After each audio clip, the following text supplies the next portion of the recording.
श्री राधे श्याम। परम पूज्य श्री गौरदास जी महाराज जी के YouTube चैनल को सब्सक्राइब करें।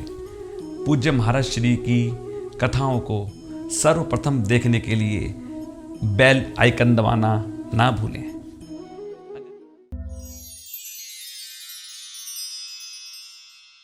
चलो रे मन श्री वृंदावन धाम, चलो रे मन श्री वृंदावन धाम। रटेंगे राधा राधा नाम, मिलेंगे कुंज बिहारी ओढ़ के कामर कारी। मिलेंगे कुंज बिहारी ओढ़ के कामर कारी।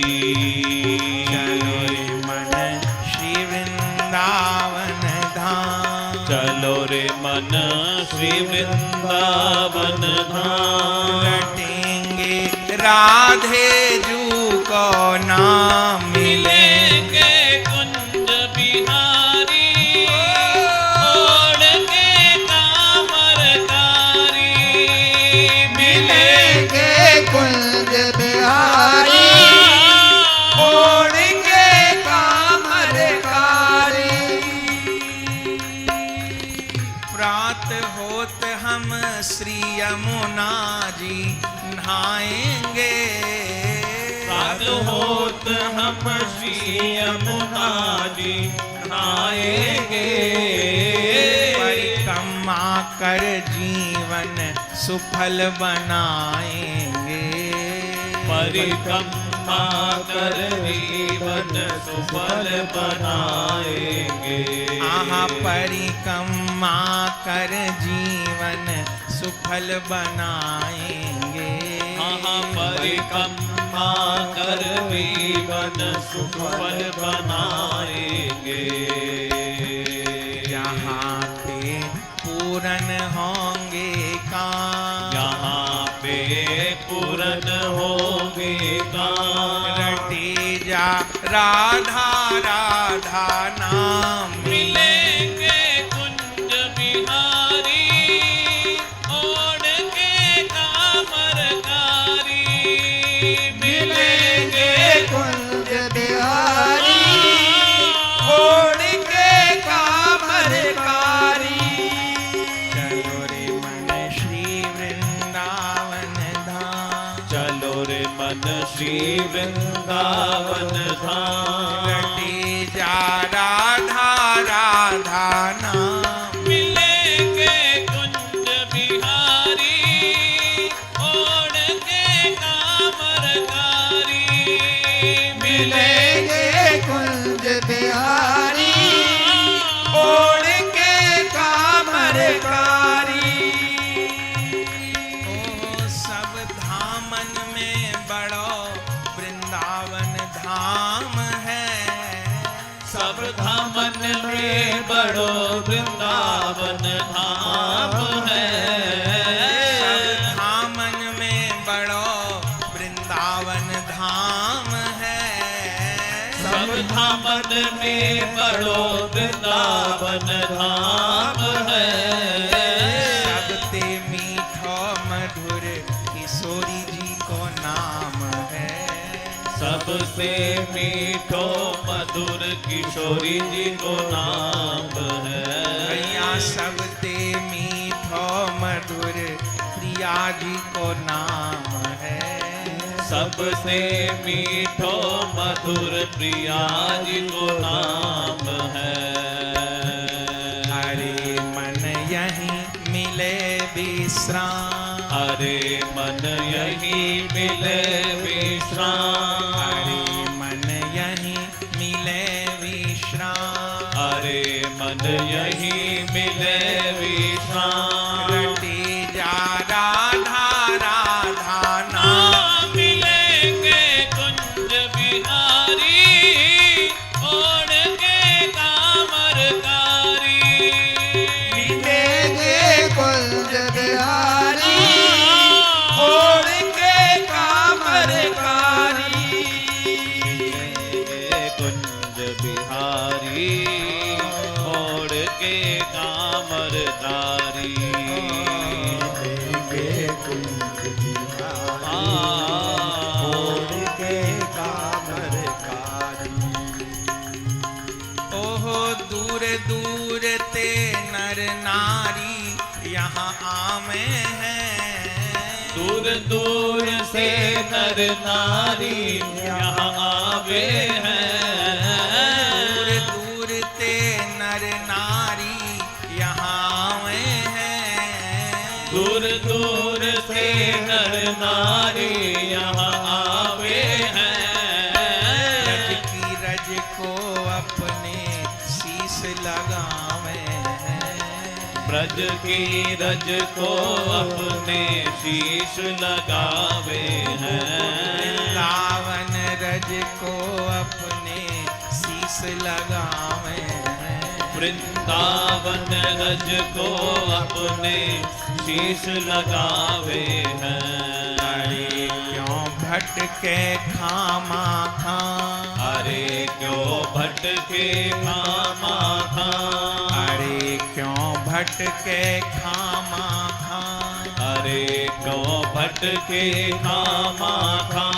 रटे जा राधा राधा नाम, मिलेंगे कुंज बिहारी ओढ़ के कामर कारी, मिलेंगे कुंज बिहारी ओढ़ के कामर कारी, मिलेंगे कुंज बिहारी ओढ़ के कामर कारी, मिलेंगे कुंज बिहारी ओढ़ के कामर कारी, ओढ़ के कामर कारी, ओढ़ के कामर कारी। मिलेंगे कुंज बिहारी, मिलेंगे कुंज बिहारी, मिलेंगी राधा प्यारी। वृंदावन की शोभा देखत, ओह वृंदावन की शोभा देखत, मेरे नैन सिरात वृंदावन जय वृंदावन, वृंदावन जय वृंदावन, ओह वृंदावन जय वृंदावन, वृंदावन जय वृंदावन, ओह वृंदावन की शोभा देखत, वृंदावन की शोभा देखत, वृंदावन की शोभा देखत, वृंदावन की शोभा देखत, मेरे नैन सिरात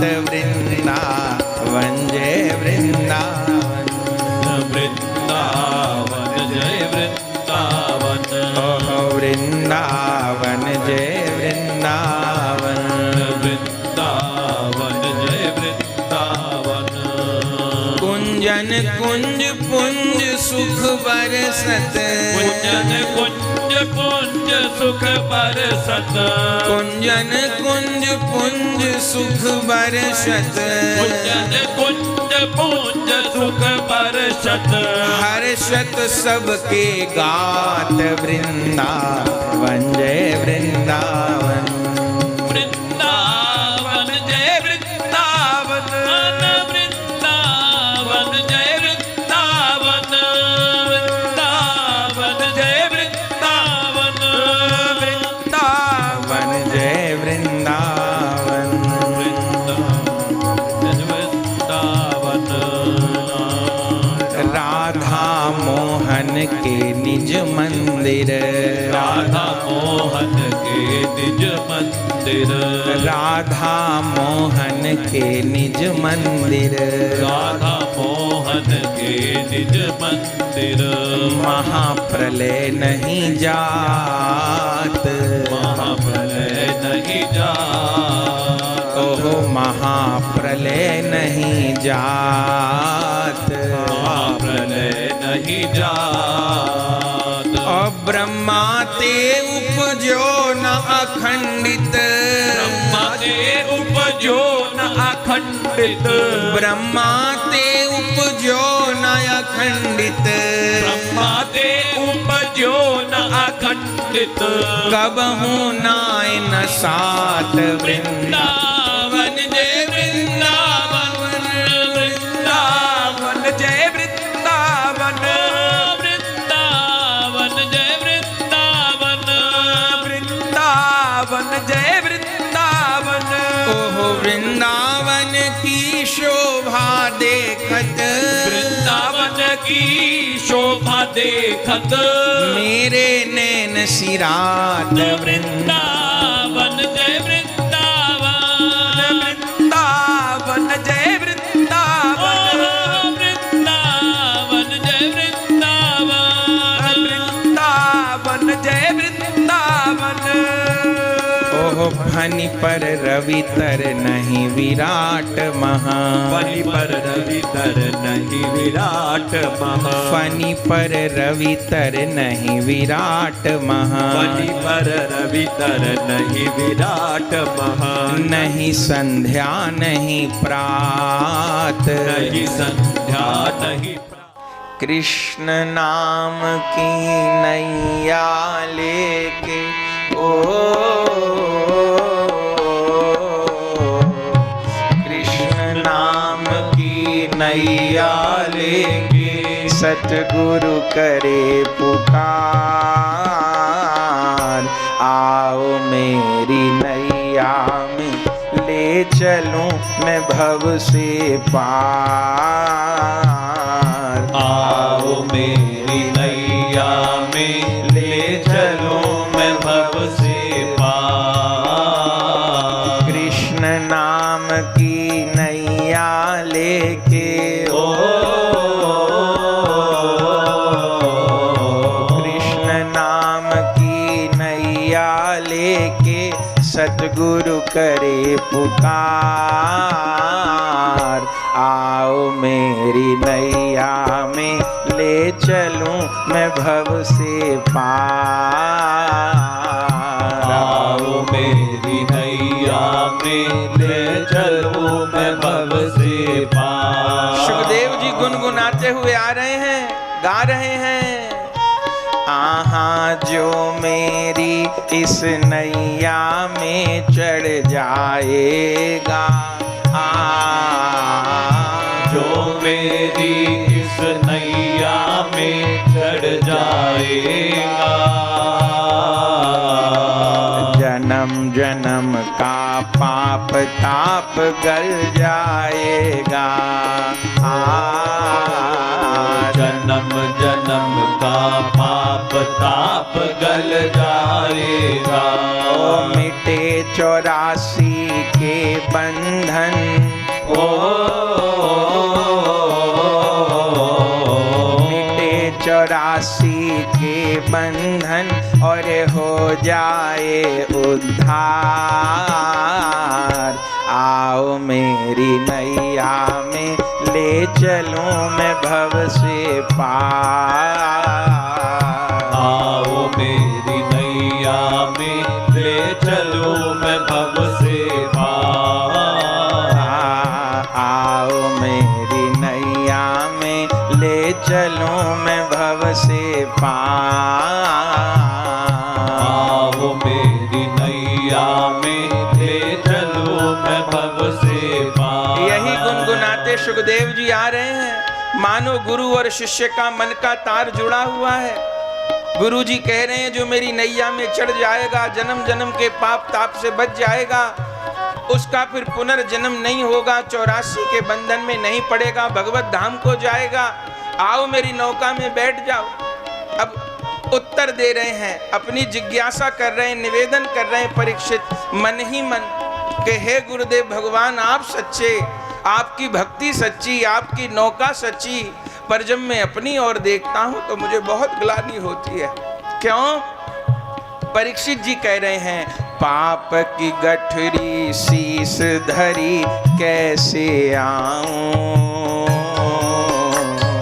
पाप की गठरी शीस धरी कैसे आऊं, कर्म की गठरी शीस धरी कैसे आऊं, कर्म की गठरी शीस धरी कैसे आऊं, अपने अवगुण देख देख के शर्माऊं, अपने अवगुण देख देख के शर्माऊं, ओ तेरी नैया साची गुरुवर, तेरी नैया साची गुरुवर, मेरे पाप हजार, आओ मेरी नैया में ले चलूं मैं भव से पार, आओ मेरी नैया में ले चलो मैं भव से पार, ओह राम नाम की नैया लेके, कृष्ण नाम की नैया लेके, सतगुरु करे पुकार, आओ मेरी नैया में ले चलूं मैं भव से पार, आओ मेरी नैया में ले चलो मैं भव से पार। परीक्षित जी मन ही मन कह रहे हैं, हे गुरुदेव मैं आपकी नौका में कैसे बैठूं, कैसे आपके पास आऊं। सुखदेव जी उपाय बता रहे हैं, आहा सांस सांस को जोड़ दे हरि की यादों में, श्वास श्वास को जोड़ दे हरि की यादों में, अपना जीवन सौंप दे मेरे हाथों में,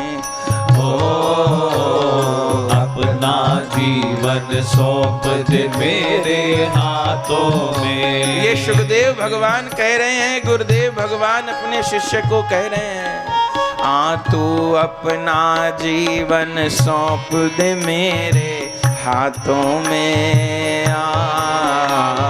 अपना जीवन सौंप दे मेरे हाथों में,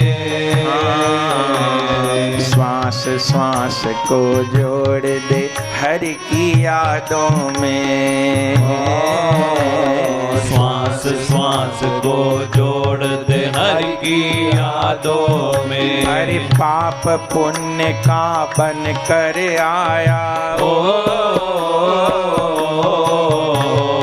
पाप पुण्य का बन कर आया, मैं हूँ ठेकेदार, आओ मेरी नैया में ले चलूं मैं भव से पार, आओ मेरी नैया में ले चलो मैं भव से पार। गुरुदेव कह रहे हैं बस मेरी नौका में आकर बैठ जाओ। अरे नाविक की नौका में ही तो बैठना होता है, बस नौका में बैठ गए इतना बहुत है। अब तो नाविक पार लगा देगा, उल्टा हलचल करेंगे, अपनी बुद्धि चलाएंगे, नाव में बैठने वाले तो अवरोध पैदा करेंगे। बस केवल अनन्यास चिंतयन्तो माम ये जनाः पर्युपासते, भरोसा लेके नौका में बैठ जाए, गुरु महाराज की नाम भगवान की नौका में बैठ जाए तो तरने में फिर कोई संशय नहीं है। जब गुरुजी ने ये बात कही कि पाप पुण्य का बनकर आया मैं हूं ठेकेदार, परीक्षित जी का हृदय विश्वास से पूर्ण हो गया और परीक्षित जी ने भी कह दिया, बीच भंवर में डोले नैया, बीच भंवर में डोले नैया, मिल गया खेवनहार, आओ मेरी नैया में ले चलो मैं भव से पार, आओ मेरी नैया में ले चलूं मैं भव से पार, मेरी बीच भंवर में डोले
सतगुरु जी सरकार, मेरे सतगुरु जी सरकार। सुखदेव प्रेम के साथ, सुखदेव प्रेम के साथ। वंदे हम श्री गुरो श्रीयुतपदकमलं श्रीगुरुन् वैष्णवांश्च श्रीरूपं साग्रजातं सहगना रघुनाथान्वितं तं सजीवं साद्वैतं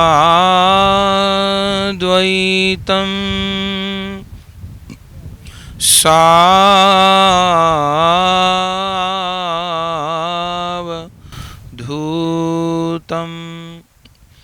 परिजन सहितं श्री कृष्ण चैतन्य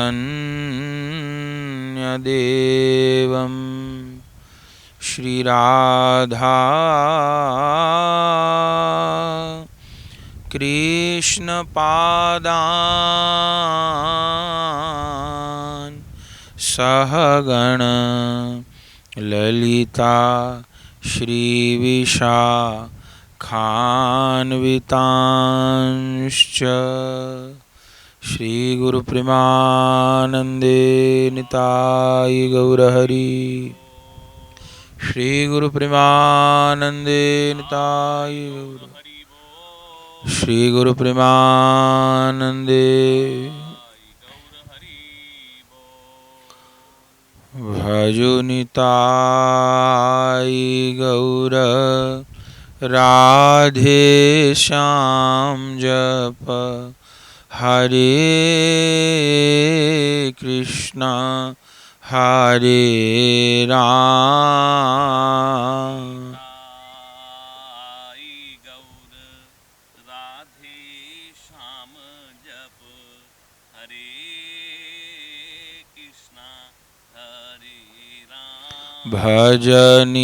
भजनिताय गौर राधे श्याम जप हरे कृष्णा हरे राम।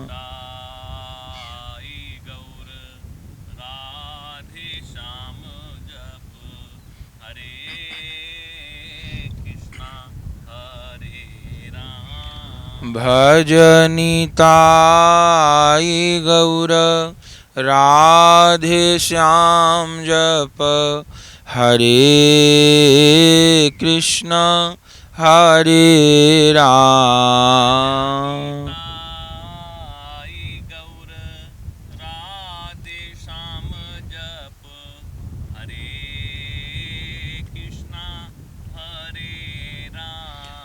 भजनिताय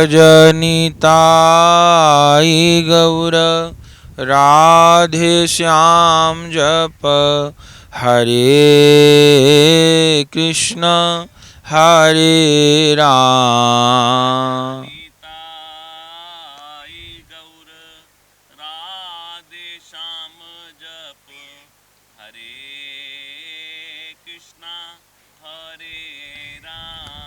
भजनिताय गौर राधे श्याम जप हरे कृष्ण हरे राम।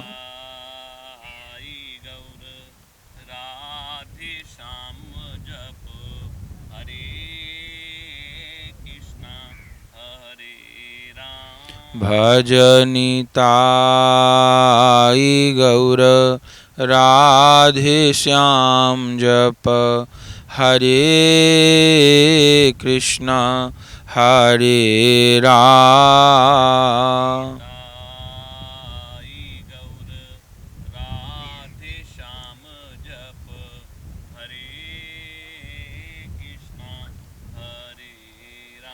भज निताई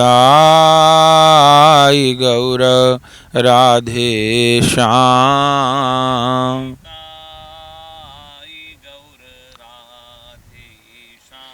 जप हरे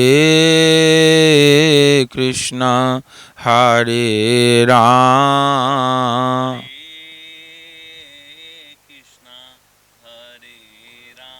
भज निताई गौर राधे श्याम।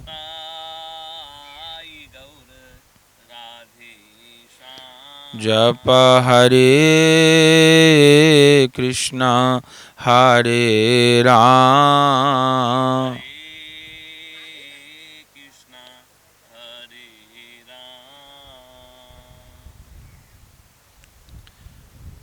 आज पितृ अमावस्या है और हम श्री धाम वृंदावन में श्री यमुना जी के पावन पुलिन पर हैं। यह केशी घाट, केशी तीर्थ, जहाँ भगवान ने केशी दैत्य का उद्धार किया, यह आश्विन मास की कृष्ण पक्ष की अमावस्या विशेषकर पितरों के लिए समर्पित है और जिसका भी माता के गर्भ से जन्म हुआ है उसके साथ पितरों का संबंध तो जुड़ा हुआ है। और ऐसा नहीं केवल गृहस्थ साधक जो हैं, गृहस्थ वैष्णव जो हैं, उन्हीं के साथ जुड़ा है, जो विरक्त वैष्णव हैं उनके साथ भी जुड़ा है।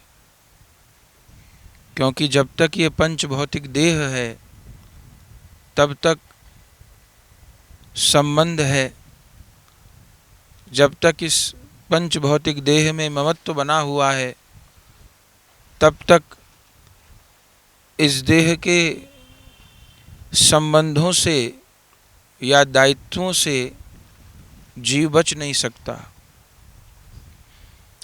श्री चरित सुधा में वर्णन है, श्रीमद् राधारमन चरणदास देव बड़े बाबा जी महाराज ने भी श्राद्ध पक्ष के अवसर पर एक बार श्री जगन्नाथपुरी में झांझ पीठा मठ में ही श्री जगन्नाथ भगवान का महाप्रसाद मंगाया और सब महाप्रसाद को एकत्र करके उस महाप्रसाद के पिंड बना करके और पितरों के लिए अर्पित किए।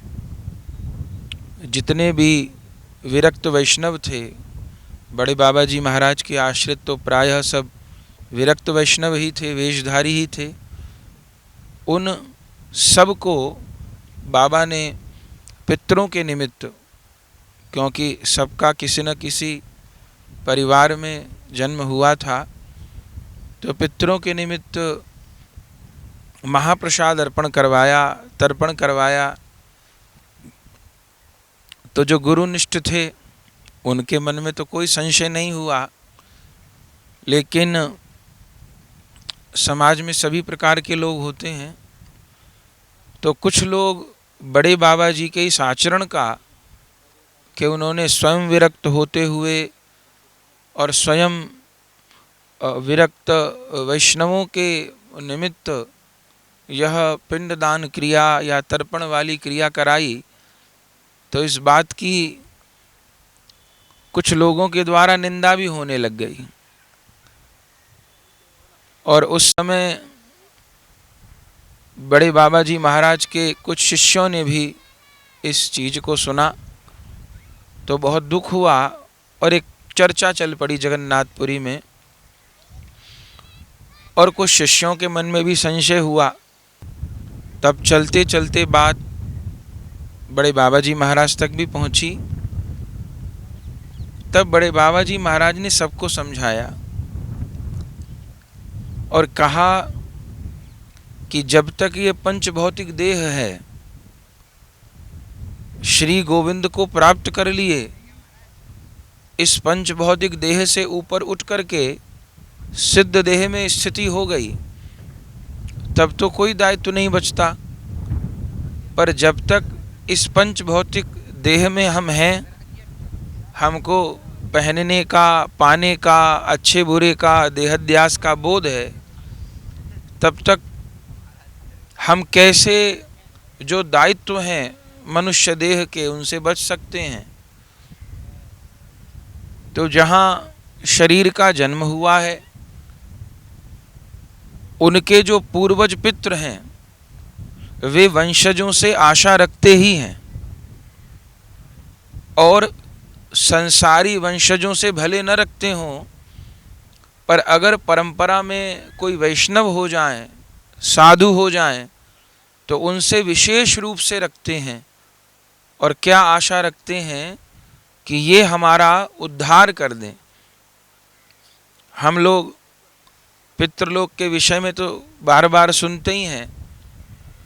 पितृलोक वो स्थान है जहाँ शरीर छोड़ने वाले पूर्वज शरीर छोड़ दिए और अभी अगला जन्म तैयार नहीं है। अगर भजन करके पार हो गए होते तो भगवान के धाम को ही प्राप्त कर लिए होते, लेकिन अभी भजन भी नहीं किया जो भगवान के धाम को प्राप्त हो जाते। स्वर्ग और नरक से भी प्रयोजन नहीं रहा। तो ऐसी स्थिति में वे शरीर छोड़ने वाले पूर्वज पितृलोक में रहते हैं, और उस समय पितृलोक में उनका आश्रय उनके वंशज ही होते हैं। तो श्री बड़े बाबा जी महाराज ने कहा कि पितृ का दायित्व प्रत्येक प्राणी के ऊपर होता है, और प्रत्येक का ही उत्तरदायित्व होता है कि उस कर्ज को, ऋण को उतारे। और पितरों का भी ऋण उतारने की दो विधि हो सकती हैं। जो एक साधारण संसारी व्यक्ति होता है, वैष्णव नहीं है, भजन नहीं करता, तो वो तो कर्म कांड की विधि से ही पितरों को तृप्त करने की, उनका कल्याण करने की चेष्टा करता है। उससे कितनी तृप्ति होती है पता नहीं, पर वास्तव में पितरों की तृप्ति, पितरों का उद्धार यथार्थ रूप में एक वैष्णव के द्वारा ही हो पाता है। क्योंकि वास्तव में पितृ लोग अपने वंशजों से, उनमें भी जो वैष्णव हों, उनसे अपने उद्धार की कामना करते हैं, और ये चाहते हैं कि वे हमारा पितृलोक से उद्धार कर दें और हमको भगवत धाम की प्राप्ति हो जाए। तो श्री बड़े बाबा जी महाराज ने उस समय सब साधकों को, शिष्यों को समझाया कि जो लोग इस पितरों के लिए तर्पण की, पिंडदान की निंदा कर रहे हैं, वास्तव में उस बात को नहीं समझ रहे। हमने कर्म कांड के भीतर पिंडदान इत्यादि नहीं किया है। जितने भी विरक्त वैष्णव थे, उनके द्वारा जगन्नाथ भगवान का महाप्रसाद ही पिंड रूप में पितरों को अर्पण किया है। और पितरों की जैसी तृप्ति गंगा जल से होगी, श्री यमुना जल से होगी, पितरों की ऐसी तृप्ति श्री जगन्नाथ भगवान के महाप्रसाद से होगी। तो ये कोई कर्म कांड के अंतर्गत में पिंडदान अथवा कोई और कर्म कांडगत क्रिया नहीं है। उसके लिए विरक्त वैष्णव को निषेध हो सकता है, लेकिन पितरों के निमित्त या किसी के भी निमित्त जगन्नाथ भगवान का महाप्रसाद अर्पण करना, गंगा जल अर्पण करना, यमुना जल अर्पण करना, ब्रजरज अर्पण करना, वो कैसे अनुचित हो सकता है? वो परम अनुचित है। तो स्वयं हमारे परमाचार्य श्री बड़े बाबा जी महाराज ने पितरों की तृप्ति के लिए विरक्त वैष्णवों से महाप्रसाद अर्पण करवाया पिंड रूप में, और एक यथार्थ रूप, क्योंकि साधना को लेकर के किसी भी बात में उलझन नहीं होनी चाहिए, संशय ठीक नहीं होता। तो इसलिए पितृ अमावस्या का सबको सम्मान करना चाहिए और जो कुछ हो सके वह करना चाहिए। तो आज पितृ अमावस्या है, हम यमुना जी के पावन तट पर उपस्थित हैं। दिव्य स्नान भय, श्री वृंदावन की परिक्रमा संपन्न भई, यमुना जी का पूजन हुआ और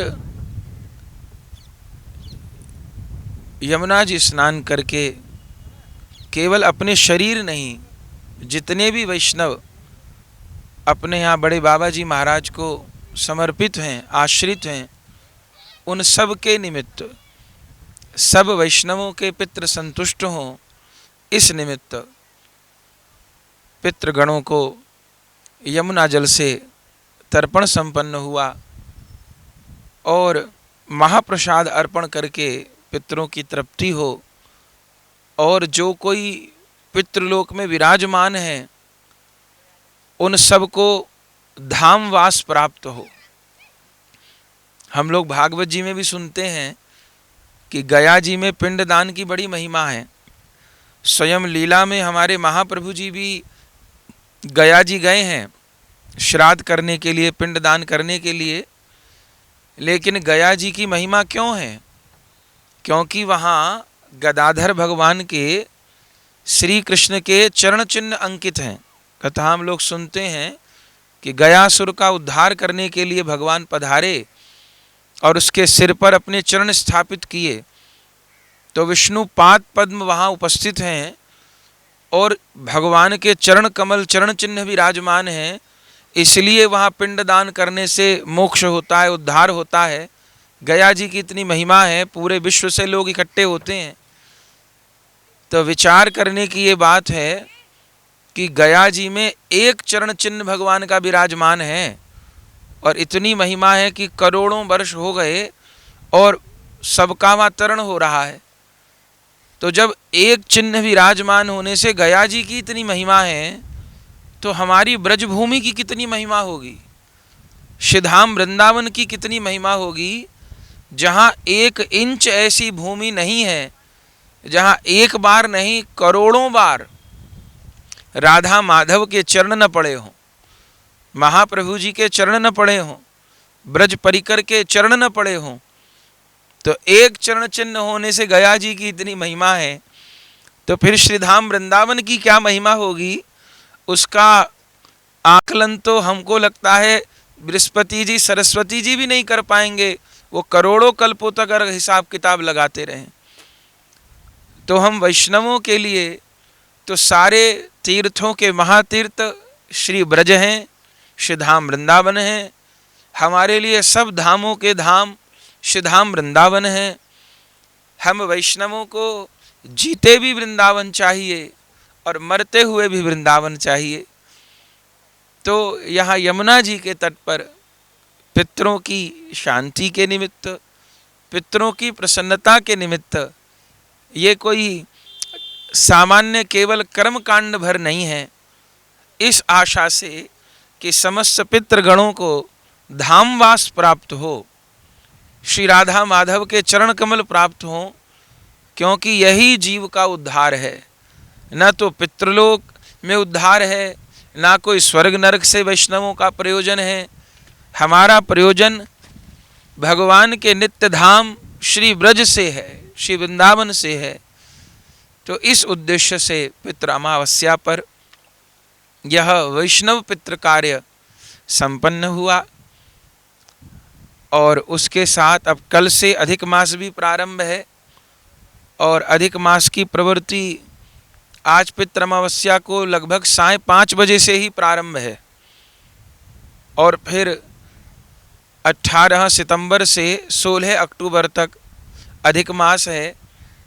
और इस बार अधिक मास भी आश्विन है और आश्विन मास की बड़ी महिमा होती है।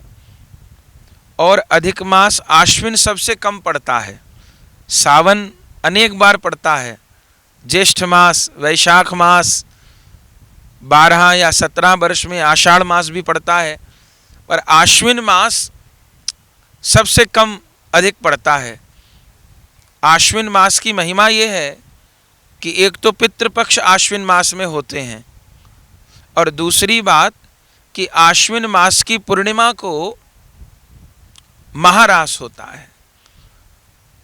तो आश्विन मास अधिक होना माने कि प्रभु की जो मधुराति मधुर रास लीला है उसका अधिक होना, और रास वृंदावन का तो धन ही रास है, और उसके साथ में पितरों की सेवा अधिक होना। तो कल से अधिक मास भी प्रारंभ है। आप सब वैष्णव जन नहीं आ पा रहे हैं तो ब्रज का दर्शन करें, श्री यमुना पुलिन का दर्शन करें, यमुना जी का दर्शन करें, और कुछ नियम अतिरिक्त जरूर ग्रहण करें। अधिक मास के लिए वर्णन है अधिकस्य अधिकम फलम।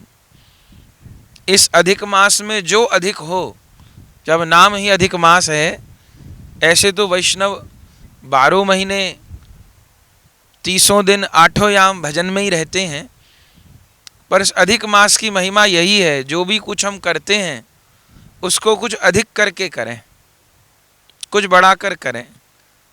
जितनी माला करते हैं उन मालाओं की संख्या कुछ अतिरिक्त कर दें, मंत्र जप करते हैं उसकी संख्या कुछ अधिक कर दें, अथवा कोई नवीन पाठ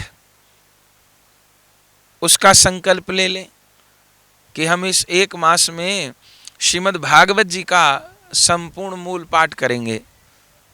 प्रतिदिन 11-12 अध्याय का नियम भी लेंगे तो भी एक मास में भागवत जी पूरी हो जाएंगी। अथवा हम भक्तमाल जी का संपूर्ण रूप में पाठ करेंगे, अथवा किसी स्तोत्र का अनुष्ठान रख सकते हैं।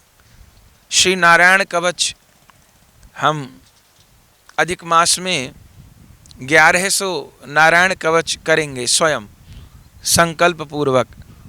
श्री गजेंद्र मोक्ष का पाठ करेंगे, अथवा श्री गोपाल सहस्त्र नाम का पाठ करेंगे, अथवा प्रतिदिन इतनी संख्या में श्री राधा कृपा कटाक्ष का पाठ करेंगे। धाम वास करते हैं तो आज अब प्रतिदिन श्री यमुना जी स्नान करेंगे, दीपदान करेंगे, श्री धाम की परिक्रमा करेंगे। बाहर रहते हैं तो पाठ करेंगे, धाम का ध्यान करेंगे। जो बन पड़े अपने नित्य नियम को कुछ बढ़ाकर करना है। पाठ में वृद्धि करिए, जप में वृद्धि करिए, आन्निक में वृद्धि करिए, स्मरण में वृद्धि करिए। अनेक भक्त लोग एक समय भोजन का नियम ले लेते हैं, तो जो बन पड़े वो करें, लेकिन उन सब साधनों में स्मरण की प्रधानता रहे।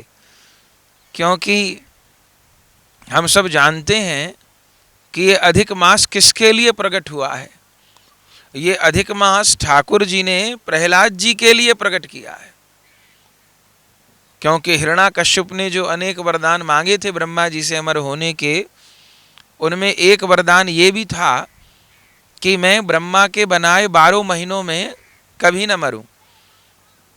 तब भगवान ने अपने भक्त की रक्षा के लिए, भक्त के कल्याण के लिए, जो नहीं हो सकता था, माने काल में घटबड़ संभव नहीं है, पर भक्त के लिए भगवान सब कुछ करने को तैयार है, तो प्रभु ने 13वां महीना प्रकट कर दिया।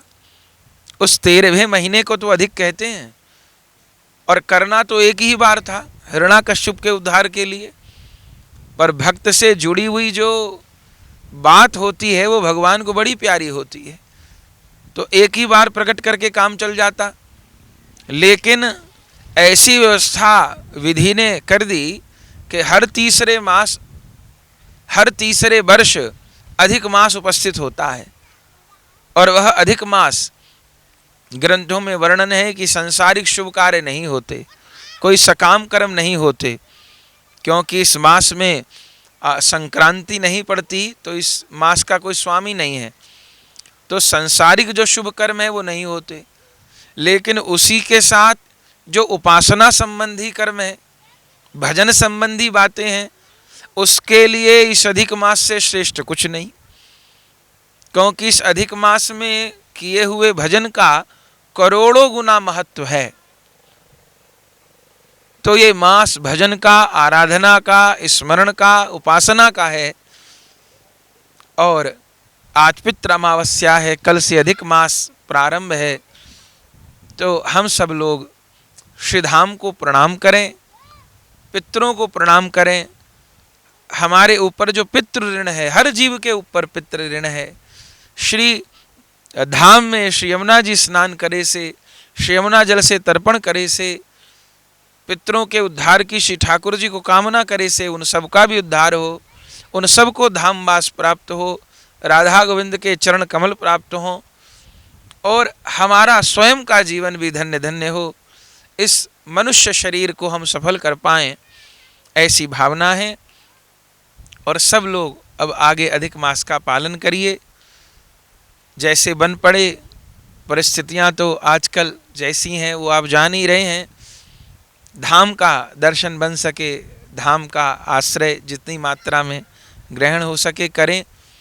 और बाकी तो जहाँ पर भी हैं वहाँ धाम का स्मरण करें, क्योंकि धाम और धामी में भेद नहीं है। और धामी से भी ज़्यादा दयालु धाम है। जैसे नामी से ज़्यादा दयालु नाम है।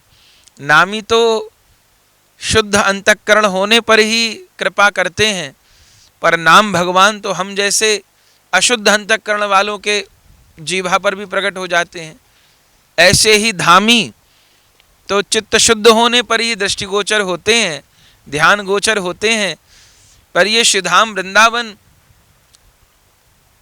ये ब्रजभूमि इतनी दयालु हैं कि ये तो हम अशुद्ध चित्त साधकों को भी आश्रय प्रदान कर देती हैं। तो नामी से ज़्यादा दयालु नाम है और धामी से ज़्यादा दयालु धाम है। तो और कुछ हम लोगों पर बन पड़े न बन पड़े, पर धाम का आश्रय लेकर नाम का आश्रय तो लिया जा सकता है। तो वही हमारे जीवन में घटे गुरु कृपा से। ऐसी श्री ब्रजमंडल से, श्री धाम वृंदावन से, श्री वृंदावन की रज से, श्री यमुना महारानी से बेनती है, आप सभी बेनती करें, दर्शन करें, प्रार्थना करें। पितृ अमावस्या को पितरों के लिए प्रार्थना करें, उन सबका कल्याण हो। और अधिक मास में अपने भजन को बढ़ाएं, अपने जीवन का कल्याण करें, यही सबसे प्रार्थना है। और जितने भी हमारे वैष्णव हैं उन सब के पितरों को हमने स्मरण कर लिया है। सबका कल्याण हो, सबको भगवत भक्ति प्राप्त हो।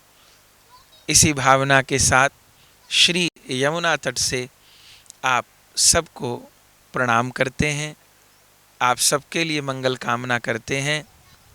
प्रेम से कहिए जय जय श्री राधे श्याम। श्याम सुंदर श्री यमुने महारानी की जय। समस्त पितृ गणों की। श्री गुरु प्रेमानंदे निताई गौर हरि बोल। प्रिय भगवत प्रेमियों, अगर यह वीडियो आपको पसंद आई तो इसको लाइक कीजिए और अधिक से अधिक शेयर कीजिए। परम पूज्य श्री गौरदास जी महाराज जी के YouTube चैनल को सब्सक्राइब करें। पूज्य महाराज श्री की कथाओं का आनंद प्राप्त करने के लिए बेल आइकन दबाना ना भूलें।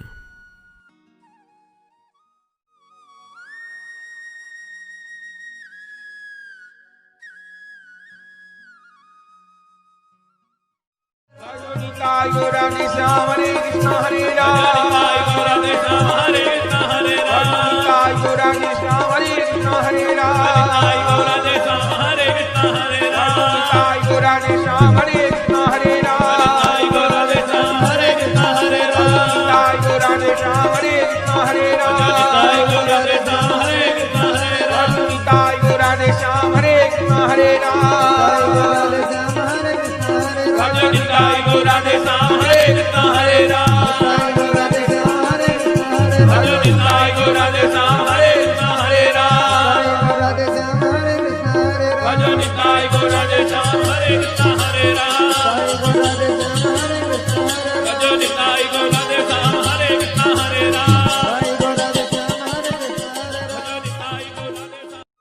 श्री वृंदावन धाम में श्री बांके बिहारी जी के मंदिर से 1 किलोमीटर की दूरी पर अटल्ला चुंगी के निकट परम पूज्य श्री गौरदास जी महाराज जी के आश्रम श्री गौर कृपा धाम का हम दर्शन कर रहे हैं, जहां श्री निताई गौरांग देव, श्री राधा गोविंद देव, श्री गिरिराज जी श्री मंदिर में विराजमान है, जहाँ विधिवत अष्टायाम ठाकुर जी की सेवा हो रही है और प्रत्येक एकादशी वैष्णव साधुओं द्वारा अष्टप्रहर हरिनाम संकीर्तन होता है और कथा सत्संग हॉल एवं भक्तजनों के ठहरने के लिए एसी एवं नॉन एसी कमरे के साथ भोजन प्रसाद की उत्तम व्यवस्था सुलभ है। यदि आप परम पूज्य श्री गौरदास जी महाराज जी के आश्रम श्री गौर कृपा धाम में ठहरना चाहते हैं या कोई जानकारी प्राप्त करना चाहते हैं तो संस्था के नंबरों पर संपर्क कर सकते हैं। हमारा नंबर है 9958163312।